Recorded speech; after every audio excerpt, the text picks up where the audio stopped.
Ada yang ngurus, ada yang ngurus keuangan ya. Purbaya sekarang populer banget, Purbaya itu. Selama Purbaya bisa senyum, tenang aja, nggak usah khawatir itu.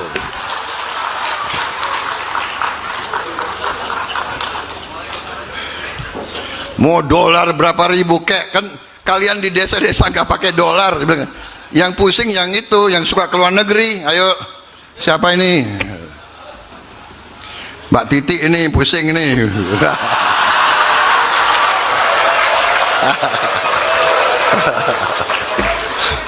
Mana lagi nih yang menteri tapi pengusaha? Coba aku cek ini mana ini.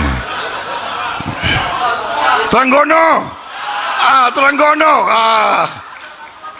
Udah gak keluar negeri? Oh, kok ke pulau-pulau Oke. Rosan. Tapi enggak, dia udah botak, nggak apa-apa, lu duduk aja dulu.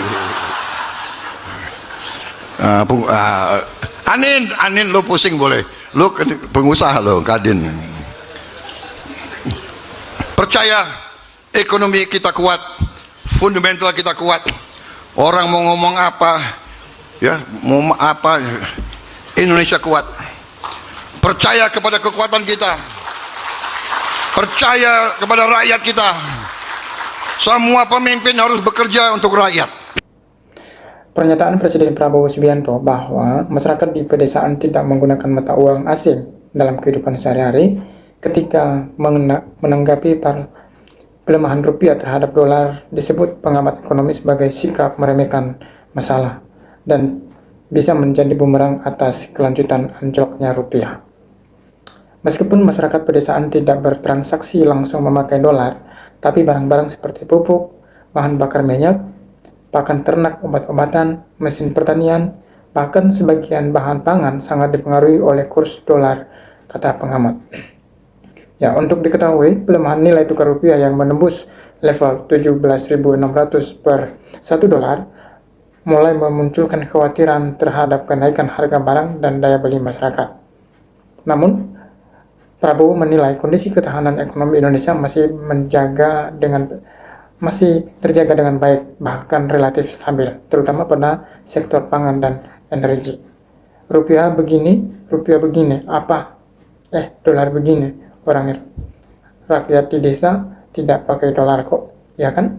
Pangan aman, energi aman, bahkan banyak negara panik, Indonesia masih oke, ujar Prabowo. Apa yang disampaikan Presiden Prabowo? Berbicara saat peresmian Museum Marsina di Nganjuk, Jawa Timur, Presiden Prabowo Subianto menanggapi pelemahan nilai tukar rupiah terhadap dolar Amerika Serikat.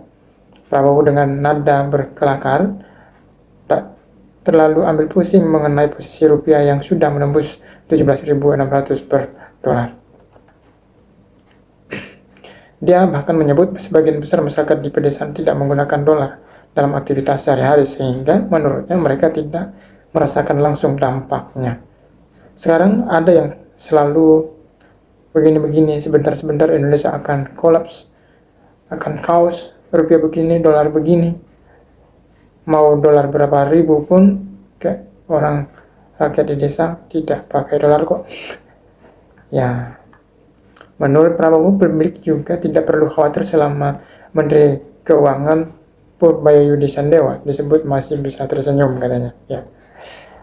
Pihak-pihak yang diklaimnya resah terhadap pelemahan rupiah adalah mereka yang kerap pelesiran ke luar negeri dan para pengusaha. Yang pusing yang itu, yang suka ke luar negeri. Ayo siapa nih? Mbak Titi, Siti Dianti Adriati, pusing ini. Katanya, ya percayalah ekonomi kita kuat, fundamental kita kuat. Orang mau ngomong apa, Indonesia kuat. Sambung Prabowo yang disambut tepuk tangan para undangan. Ya, mengapa pernyataan Presiden Prabowo dikritik? Sejumlah pengamat ekonomi menilai respon Presiden Prabowo terhadap pelemahan nilai tukar rupiah terhadap dolar Amerika Serikat terkesan meremehkan masalah yang sebetulnya kompleks. Analisis senior dari Indonesia Strategy and Economic Action Institution, Roni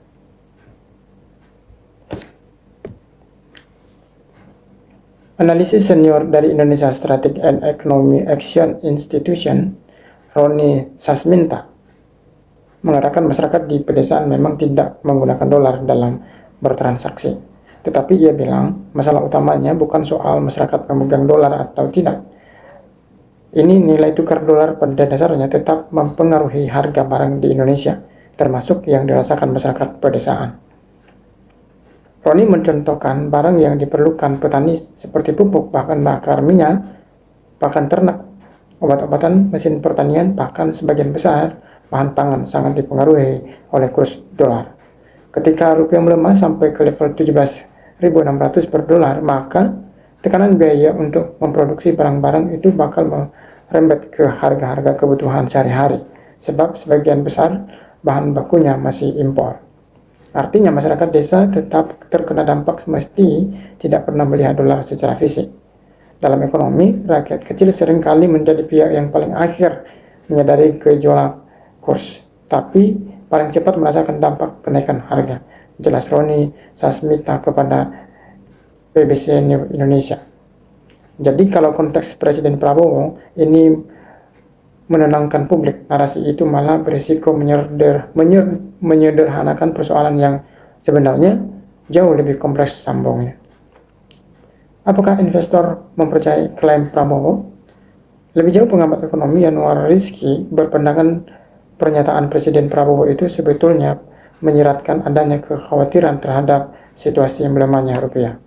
Hanya saja kepanikan tersebut direspon dengan sikap menantang sembari berharap investor percaya pada klaimnya bahwa fundamental ekonomi Indonesia masih kuat. Bahkan dia tidak takut, kurang lebih begitu, kata Yanuar Rizky. Sama seperti gaya komunikasi Presiden Amerika Serikat, Donald Trump, dia ngomong negatif, market ikut. Dia bilang sesuatu yang mengarah ke positif, market juga ikut. Masalahnya, kata Yanuar, Prabowo tidak punya kapasitas sebesar Presiden Amerika, Donald Trump, yang bisa mempengaruhi pasar keuangan global. Tetapi menurutnya pernyataan-pernyataan Prabowo selalu bertentangan dengan kondisi fiskal. Hal itu terlihat dari defisit anggaran yang terus melembar akibat turunnya penerimaan negara.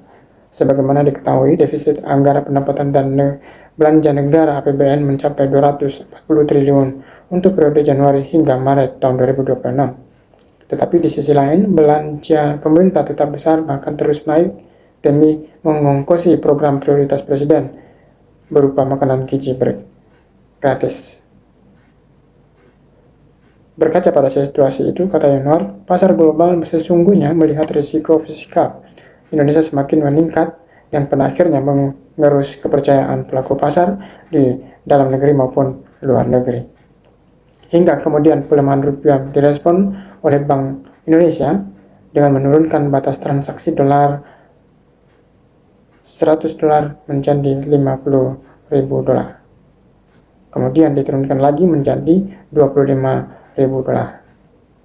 Itu bisa dibaca sebagai tanda bahwa semakin banyak orang mulai memindahkan uangnya dari rupiah ke dolar di dalam negeri. Artinya kepercayaan terhadap rupiah mulai menurun. Karena itu, menurut saya, langkah dan pernyataan pemerintah yang ingin menunjukkan keberanian justru akan berbalik menjadi bumerang terangnya.